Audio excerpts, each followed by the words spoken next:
Bonjour, ici Maïka Ouellette, animatrice du segment Impact Emploi dans les Rabs en bref.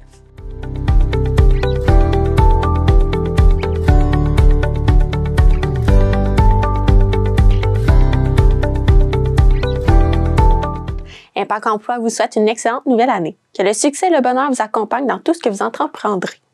Le segment d'aujourd'hui portera sur un sujet parfois tabou et même une source de conflit, les finances. Elles sont au cœur de notre vie, mais pas de nos conversations. Par le biais du programme de la Caisse Desjardins, Mes finances, mes choix, Impact Emploi éduque la population sur différents sujets liés aux finances. Nous recevrons donc Annabelle Cousineau, animatrice des ateliers. Elle nous expliquera en quoi consiste le programme, quels sont les sujets proposés, le fonctionnement ainsi que le public cible. Par la suite, nous recevrons Sidi Samassi, un participant arrivé au Québec pendant l'été. Il nous partagera les avantages d'assister aux ateliers et comment il met en pratique ses apprentissages dans son quotidien. Commençons donc avec l'animatrice du programme, Annabelle Cousineau, pour en savoir plus sur le programme d'éducation financière. Bonjour Annabelle, merci d'être présente aujourd'hui. Ça me fait plaisir. Donc, vous travaillez chez Impact Emploi. Quel est votre rôle? Oui, je suis animatrice et chargée de projet.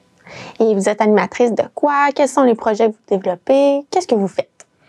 Je suis principalement animatrice pour le programme Mes finances, mes choix, qui est un programme d'éducation financière. Donc, c'est 17 modules qui parlent de toutes les facettes, dans le fond, qu'on va parcourir dans nos finances, avec le budget, mais ça va aussi par l'alimentation, partir en appartement, fait que c'est vraiment très varié.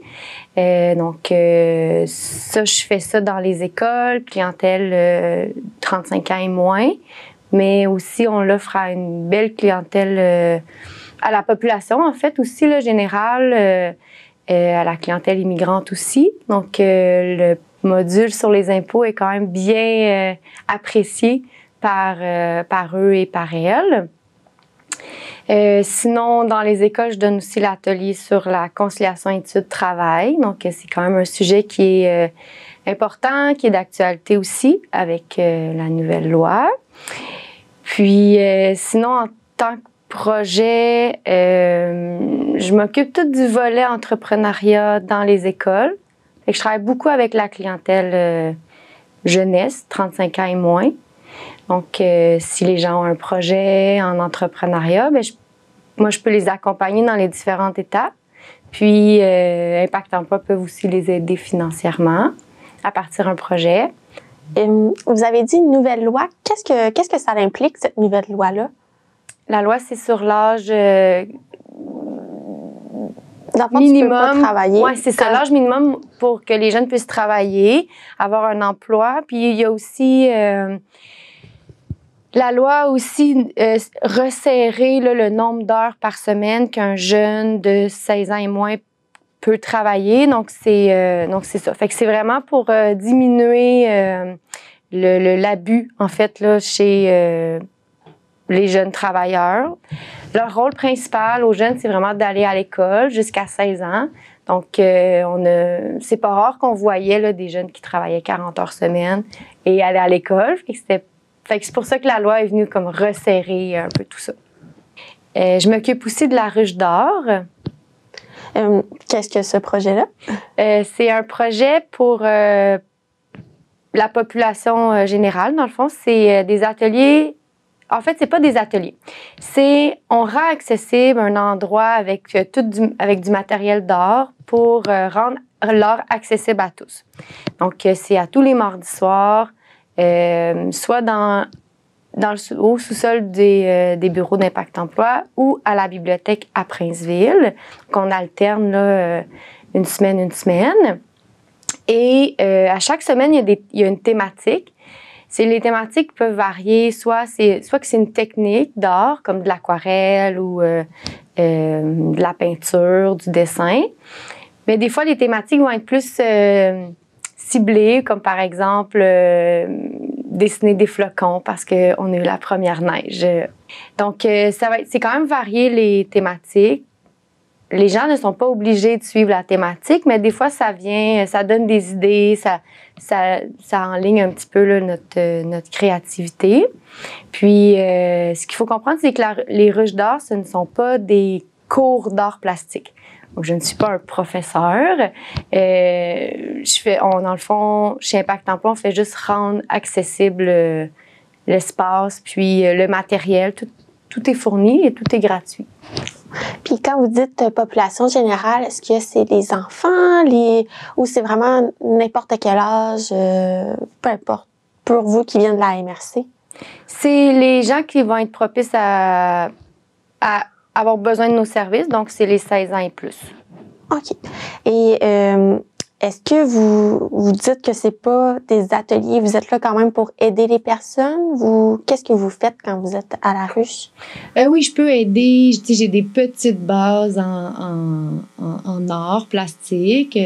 Je suis en mesure d'expliquer comment utiliser de l'aquarelle. Par exemple, si la personne, elle aimerait ça essayer, puis elle ne sait pas par où commencer, je connais la base.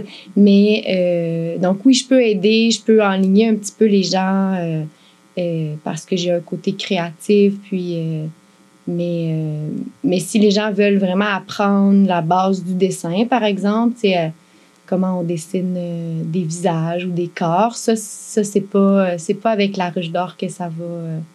D'accord.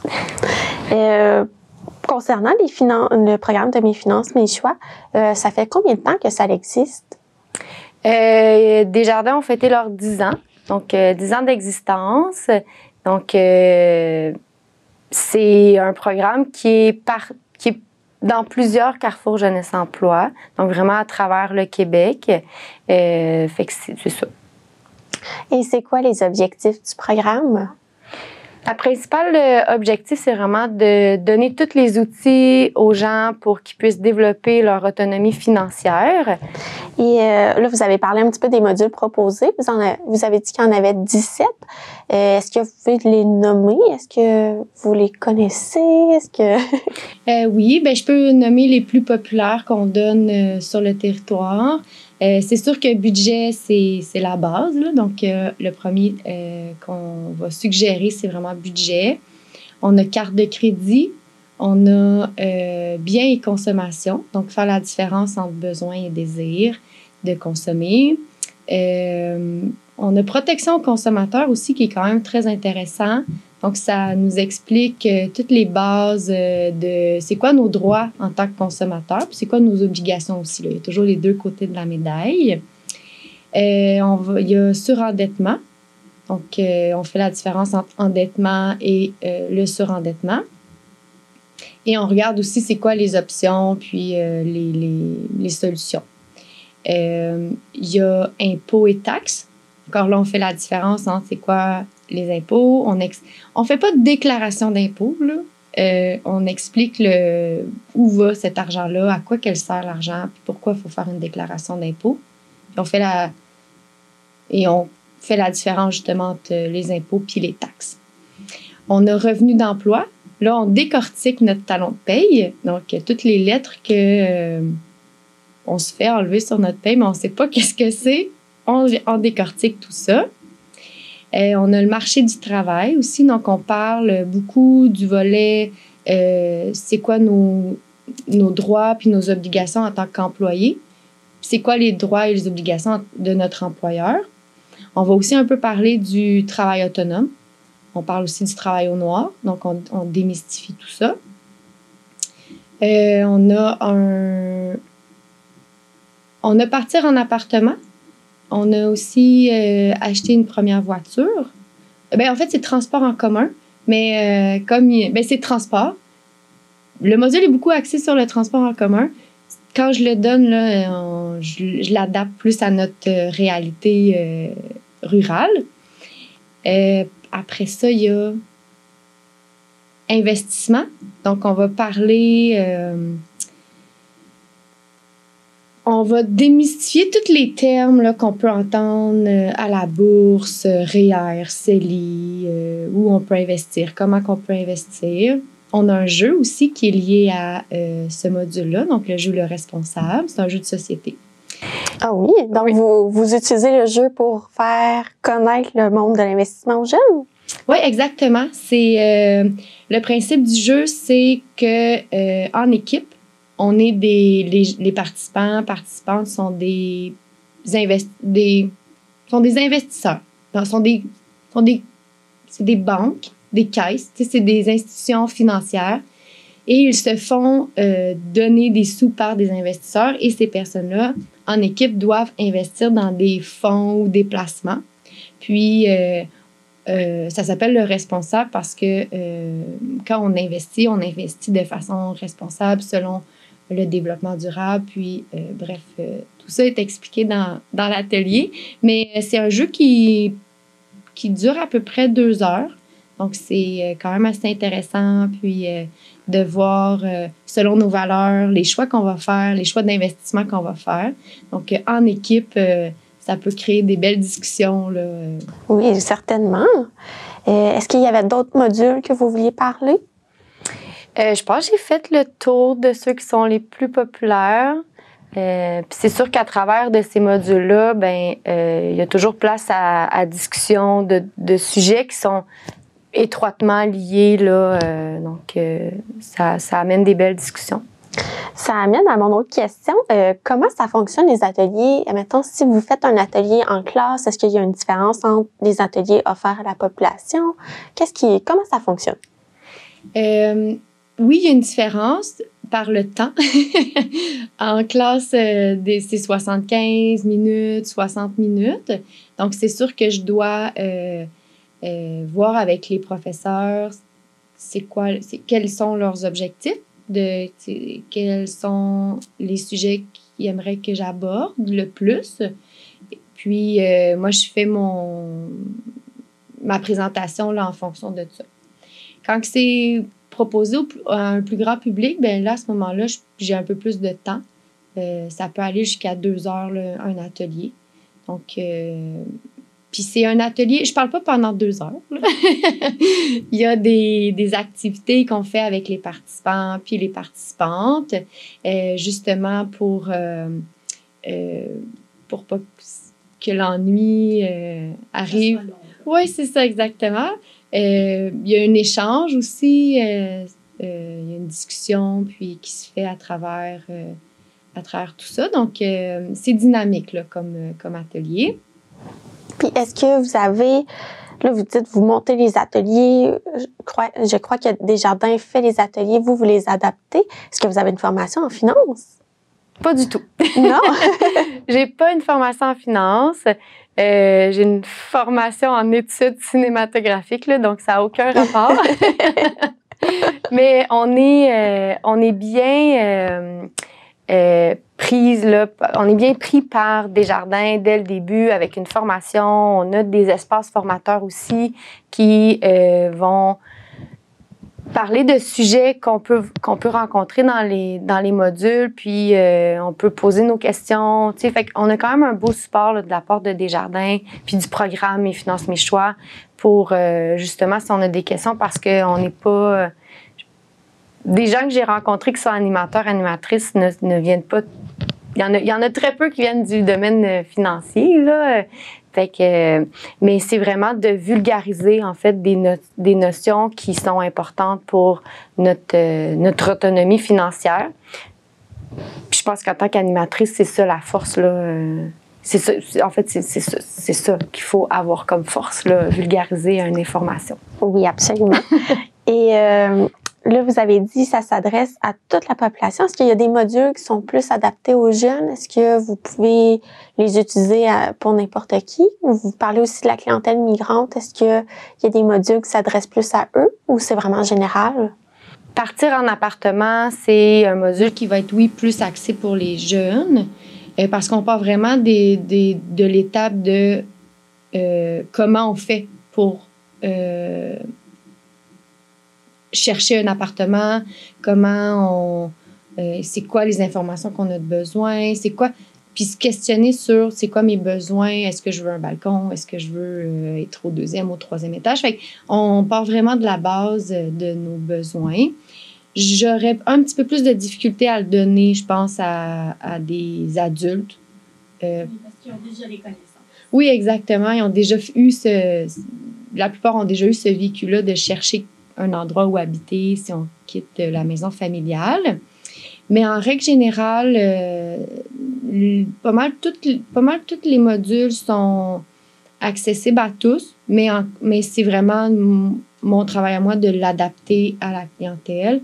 Je prends, par exemple, impôt qui est vraiment impôt ou revenu du travail, là, qui sont les deux que je donne tant dans les classes que au grand public, puis à une clientèle immigrante.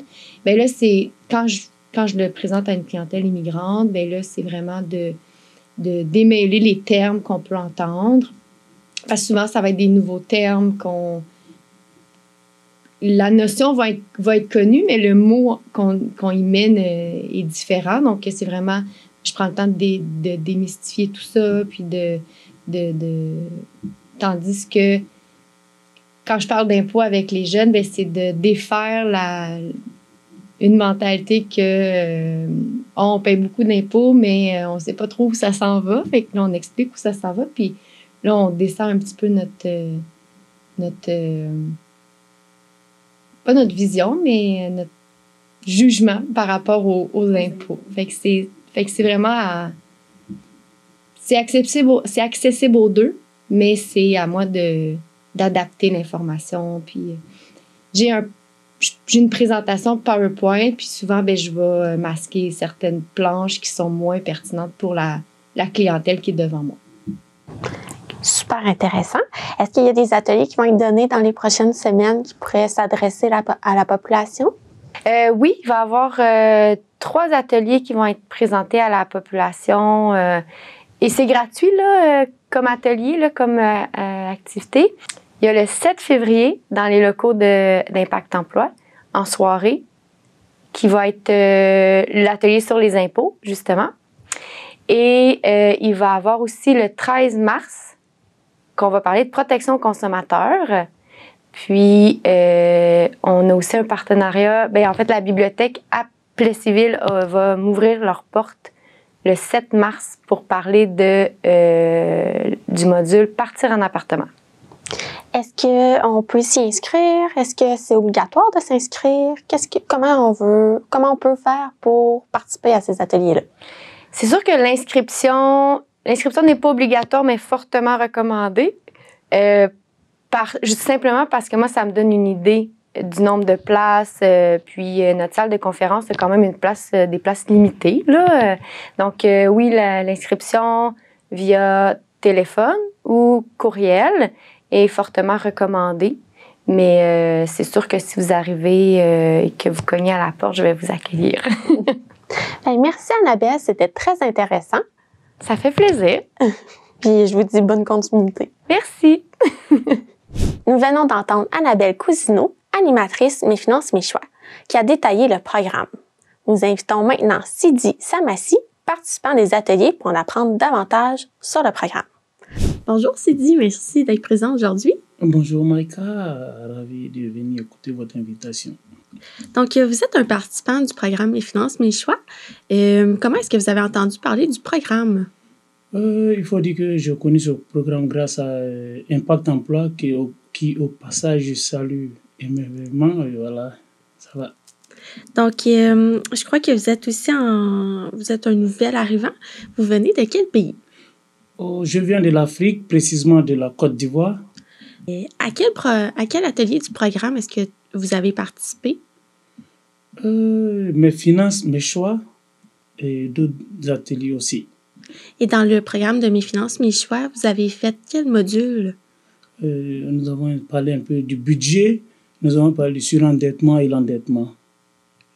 Et quel était le programme le plus intéressant selon vous dans Mes Finances, Mes Choix? Je peux parler du budget qui, au passage, est un programme très instructif. Voilà. Et qu'est-ce que vous avez appris dans ces ateliers-là? J'ai appris que nous qui venons d'arriver, avec le changement climatique et culturel, monétaire, il a fallu vraiment passer par cet atelier et comprendre comment dépenser nos différentes économies que nous gagnons dans notre petit boulot qu'on nous ferons. Donc, c'est ce qui vous a poussé à faire les ateliers, c'était vraiment vous informer par rapport à la différence entre les deux pays. Oui. Excellent. Qu'est-ce que les différences étaient, selon vous? Il faut dire le dollar est supérieur au CFA que nous utilisons chez nous en Côte d'Ivoire et la consommation diffère.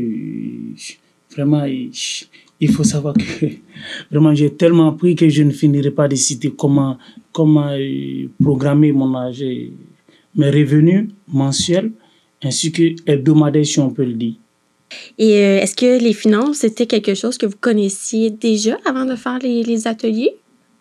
Il faut dire non, je ne maîtrisais pas, je ne connaissais pas trop en finance, mais avec les ateliers, surtout avec la conférencière qui a su développer le thème qu'il fallait, et nous avons appris plus.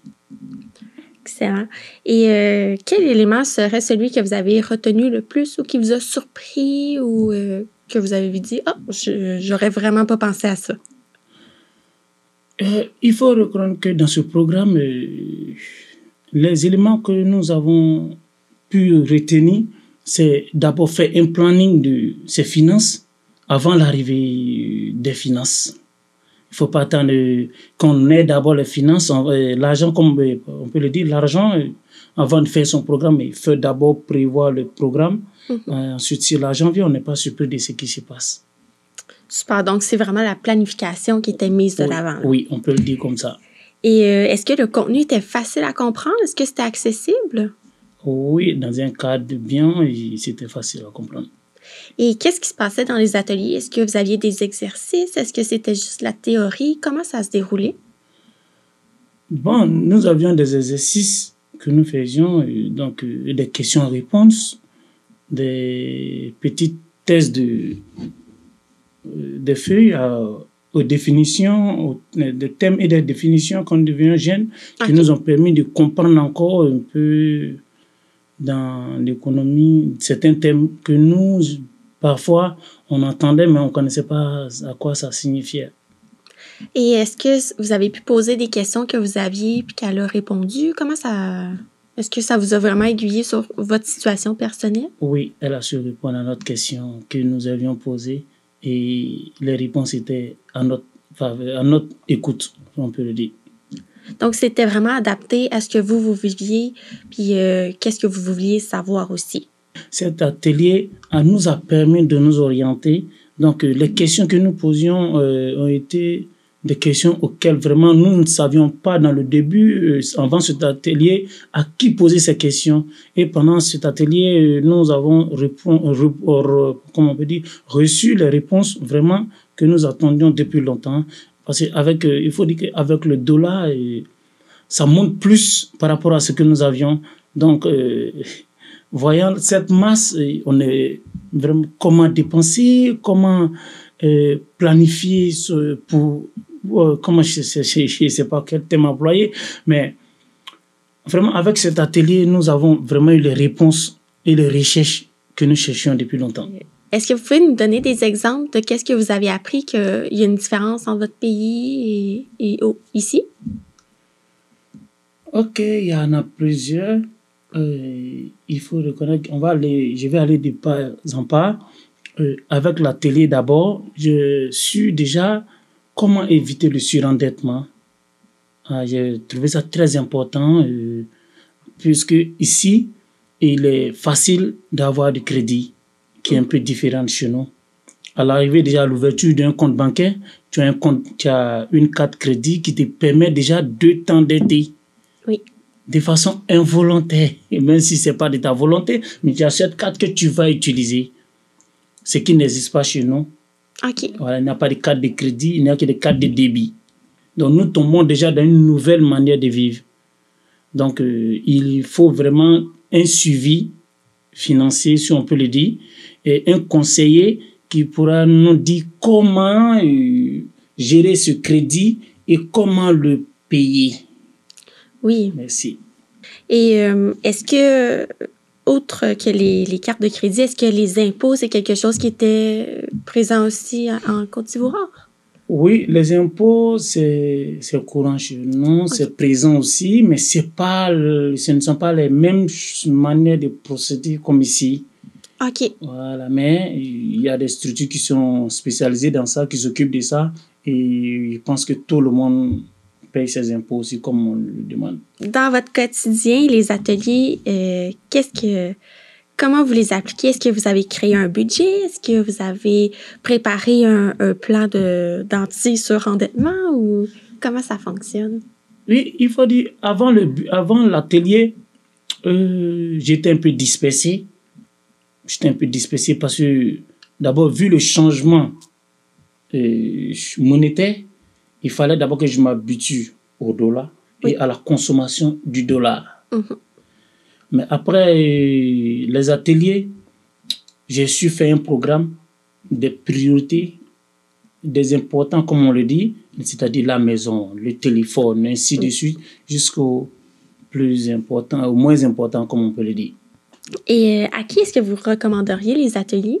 À toute personne, que ce soit un nouvel arrivant ou un résident permanent. Et au niveau finance, on n'a pas besoin d'être nouvel arrivant ou résident lointain permanent. C'est une question d'organisation. Voilà. Et je recommande à toute personne de passer une fois à l'atelier pour avoir un peu d'instruction sur la gestion financière. Super, ben merci Sidi. Je vous en prie. C'était très intéressant. Merci. C'est ce qui conclut le segment Impact Emploi pour l'érable en bref. Nous avons reçu 2 invités, Annabelle Cousineau, animatrice des ateliers, et Sidi Samassi, participant qui nous a parlé du programme d'éducation financière Mes finances, mes choix. Vous aimeriez participer à l'atelier du 7 février prochain sur les impôts, à celui du 7 mars à la bibliothèque de Plessisville dont la thématique est « Partir en appartement » ou à celui du 13 mars sur la protection du consommateur. Vous pouvez vous inscrire en contactant Impact Emploi au 819-362-1233 ou en écrivant à mfmc@impactemploi.ca. Merci d'avoir été là. À la prochaine.